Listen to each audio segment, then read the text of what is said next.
आज काय विषय तर विषय आहे काळ्या मसाल्याचा आणि तांबड्या पांढऱ्या रस्स्याचा। आज बनत आहे तांबडा रस्सा आणि काळं मटण।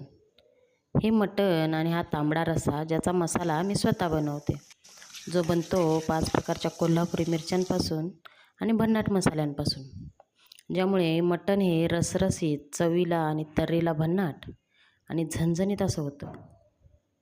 सगळ्यांचे सारखेच DM येत होते की हा मसाला वापरून तुम्ही नॉनव्हेज बनवता कसं, म्हणून म्हटलं आज काळं मटण आणि तांबडा रस्सा बनवावा, म्हणून आज ही रेसिपी टाकत आहे।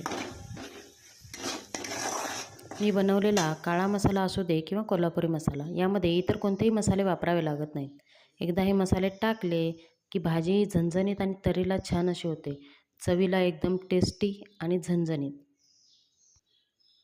कोल्हापुरी पद्धतीने अगदी सोप्या पद्धतीने बनवलं गेलेलं हे मटण चवीला भारी लागतं।